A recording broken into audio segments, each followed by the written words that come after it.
Nabi Ibrahim dibakar tidak mempan. Hebat tidak? Masih ada? Enggak ada. Nabi Musa tongkatnya bisa mukul laut, bisa jadi jalan tol.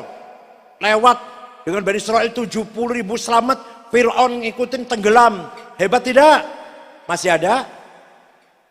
Nabi Isa bisa menyembuhkan orang buta, orang lumpuh, orang penyakit parah, sakit parah, sembuhkan Nabi Isa. Hebat tidak? Masih ada? Tapi mukjizatnya Rasulullah SAW, Al-Quran masih ada? Nah, inilah mukjizat khalidah. Apa namanya? Mukjizat yang langgeng lestari ila yaumil qiyamah. Dijaga oleh para penghafal Quran. Maka tidak ada orang hafal Injil, walaupun pastor, walaupun kardinal, walaupun uskup, walaupun paus di Vatikan, nggak hafal Injil, nggak. Hafal maksudnya seperti hafal Quran, terus lanya itu apa namanya? Apa? Lanya itu? Lancar, nggak ada. Paling kutipan, iya. Tidak ada orang hafal Taurat, nggak ada. Tapi orang Islam hafal Quran banyak tidak? Terutama orang Nahdlatul. Kalau ormas lain sih jarang. Kalau di NU mau cari yang hafal Quran, mau berapa kontainer? Anak kecil pun banyak kok baca Quran. Almarhum Pak Syafi'i Ma'arif, orangnya baik. Ketua Muhammadiyah, orang baik. Bersama saya di Badan Pembinaan Ideologi Pancasila, bersama saya. Di tasnya pasti ada Quran. Apa katanya? Saya nggak hafal Quran, maka saya baca Quran. Kalau di NU anak kecil aja baca hafal Quran katanya. Saya nggak hafal Quran. Bagus, akhlaknya bagus sekali. Tawadu. Pak Syafi'i Ma'arif itu orang almarhum, sudah meninggal. Walhasil, Quran dijaga oleh hufadzil Quran. Penghafal Quran itu menjaga Quran. Percetakan salah, kurang titik atau kelebihan titik ketahuan. Karena dijaga oleh para penghafal Quran. Masya Allah. Mudah-mudahan pesantren Ittihadus Syubban mengeluarkan lulusan tahfidzil Quran. Ada nggak? Belum ada. Belum nggak ada tahfidz, nggak ada. Harus ada. Walaupun 10 anak, yang lain enggak. Yang lain bin nador, ngaji dengan baca, yang 10 orang bil hifadz. Harus ada itu untuk menjaga Al-Qur'an. Paham tidak? Nah, jadi dakwah pertama Rasulullah adalah tilawatil Quran, yatlu alaihim ayatih. Qarrat bi'ainu qala faqultu lahu laqad dhafirta bihablil fa'tasimi. Baca Quran itu di kondisi apa saja pantas. Dagangnya laris, dapat untung 10 kali lipat, baca Quran, pantas tidak? Dagangnya rugi, bangkrut, kebakaran, bangkrut, ditipu orang, dibawa lari uangnya, baca Quran, pantas tidak? Lahir anak 7 hari akikah, baca Quran, pantas? Orang tua meninggal dunia, baca Quran, pantas? Ya Allah, pantas kabeh.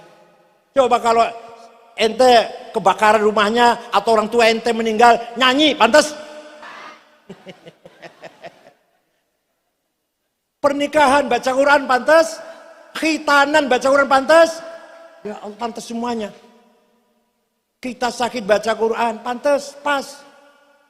Barang siapa membaca Quran hatinya tenang, qarrat biha ainu qariha faqultu lahu laqad dhafirta bihablillahi fa'tasimi. Kalau kamu baca Quran niat karena kamu takut neraka. Saya baca Quran karena takut neraka. Itu saya baca Quran berarti lagi memadamkan api neraka. Intatluha khifatan min harri nari ladha atfa'tana roladha min wardiha syabimi. Kalau kamu baca Quran karena takut neraka, berarti kamu baca Quran sedang memadamkan api neraka. Pagi-pagi bangun tidur, mulut. Alhamdulillah kita bukan tidak jadi orang bisu. Alhamdulillah kita bisa bicara. Pagi-pagi sebelum mulut dipakai orang lain, dipakai ngejak ngomong sama orang lain, ayo kita pakai ngajak ngomong dengan Allah, yaitu baca Quran. Nanti jam 10 baru bertengkar, gak apa-apa. Jam 11 baru misu-misu nyaci maki, jam 11. Bangun tidur setengah 5 sholat subuh, apa dulu?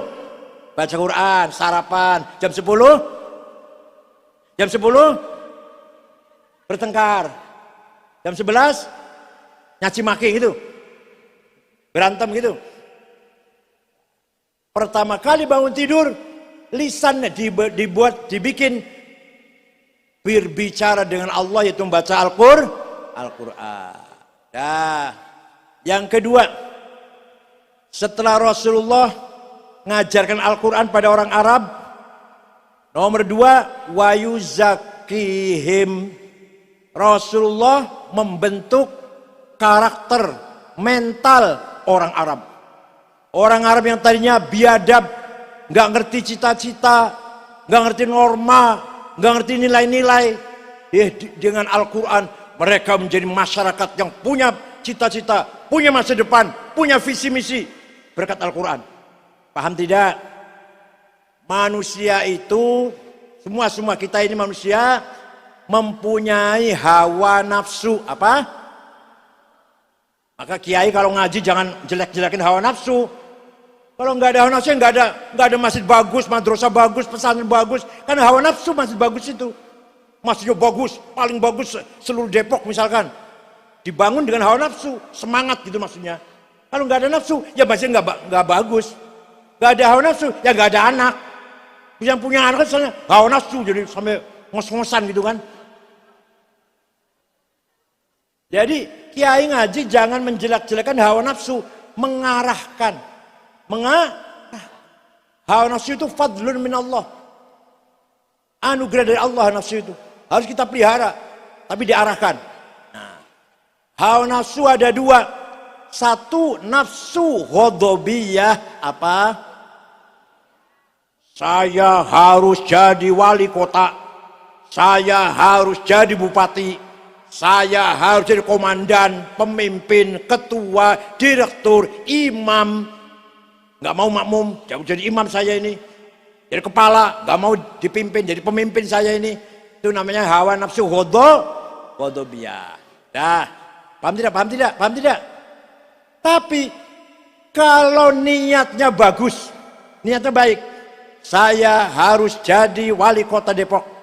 Kalau saya jadi wali kota Depok, jalan-jalan aspal semuanya, sekolah-sekolah gratis, rumah sakit free, poliklinik free, fakir miskin saya angkat semuanya, saya hilangkan fakir miskin, seluruh Depok orang sejahtera semuanya. Kalau saya jadi wali kota, bagus kan niatnya?